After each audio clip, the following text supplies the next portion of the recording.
Hi, I'm Dr. Susan Blumberg, and I'm here on my group, Path to Parenting Harmony, to talk to you about students who are twice exceptional and twice challenged, which, by the way, is the name of my forthcoming book. Twice exceptional students are somewhat different. They're kids who have been identified as gifted and also identified with one of any of a range of disabilities. That could be a specific learning disability, it could be being ADHD, or having autism, or a physical disability, such as cerebral palsy, blindness, or deafness. I'm sorry I'm a little late today getting started, but I was in a really interesting Zoom call with some coaches from other parts of the world, Scotland, and a couple of different parts of England. And I'm mentioning that because that's one of the things I want to talk about with being twice exceptional. This happens everywhere, and yet it's really little known. Even school districts sometimes don't know how to identify our students. And I say our because I'm mom to two twice exceptional students myself. My daughter, who was a 24-week preemie, that is, I was only 6 months pregnant when she was born, was identified as twice exceptional when she was only 35 months old. That is, not even 3. She was identified at 47 months in communication and cognition and only 22 months in fine and gross motor skills, a difference of over 2 years. And so from a very young age, we knew that my daughter had amazing strengths and also had some significant weaknesses. My son, who's now 21 and was also almost born prematurely, I went into early labor but spent 2 months in the hospital, keeping him till 37 weeks, so he was born almost at full term.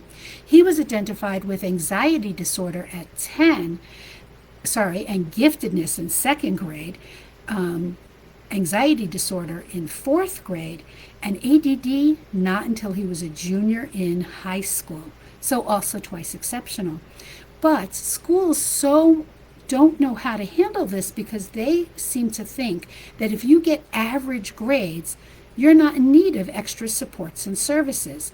The problem comes in that first, the Individuals with Disabilities Education Act, the act that covers special education, specifically says that grades are not to be a criteria to determine whether or not you're eligible for special education.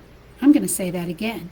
Grades are not the criteria by which schools can determine whether or not you're eligible for special education. If you have concerns about attention, focus, social skills, executive functioning, that is planning and organization, or other criteria, you are still eligible to be assessed for special education. So our twice exceptional students absolutely are eligible for special education. Now, what we can do when we determine our children might be twice exceptional, that can happen at a very young age, even when they're toddlers, like my daughter was. And so she was eligible for early intervention, even before she was 3 years old, because of her prematurity. If you see your child at an early age showing what we call asynchronous development, they're zooming ahead in the ability to understand, say, speech or reading or math, and they're falling behind in other areas. My daughter didn't roll over, she didn't walk, she didn't crawl, she was unable to hold a crayon properly.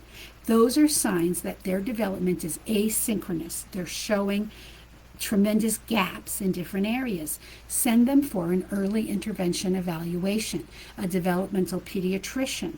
The Child Find mandate under the IDEA through your either health department or Department of Education can help you at that early age.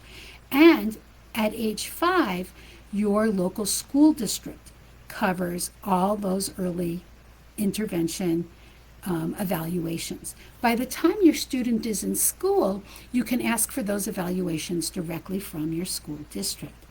Now, once you get your kid identified, what do we do? Our kids are likely to be more emotionally dysregulated, to more easily have difficulty, to be more easily disrupted when they have difficulty with academics, to have more difficulty socially, and to have more difficulty in all areas of personal life. That means communicating with you and to have difficulty communicating with peers. Twice exceptional students can also excel. And I don't want to end without talking about this. Our kids can go to college. Our kids can have great lives. Our kids can do things like Steven Spielberg and create some of the best films like Richard Branson and start Virgin Air and, like Elon Musk, send spaceships to Mars, to the moon, and satellites to outer space. We need to support our kids and support their strengths and gifts while also giving them the accommodations and interventions that they need. If you have more questions about this, please post here in the group, Path to Parenting Harmony. Please attend my Twice Exceptional, Twice Challenged Clubhouse room every Friday at noon Mountain Time or 2 o'clock Eastern Time.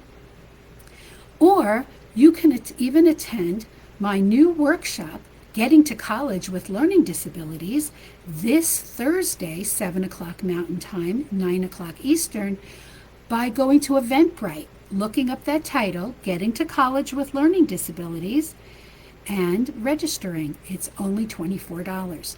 Looking forward to helping you, answering your questions, and I'll be talking again soon on this topic of Twice Exceptional, Twice Challenged. I'm Dr. Susan Blumberg. I'm looking forward to helping out your family. Bye.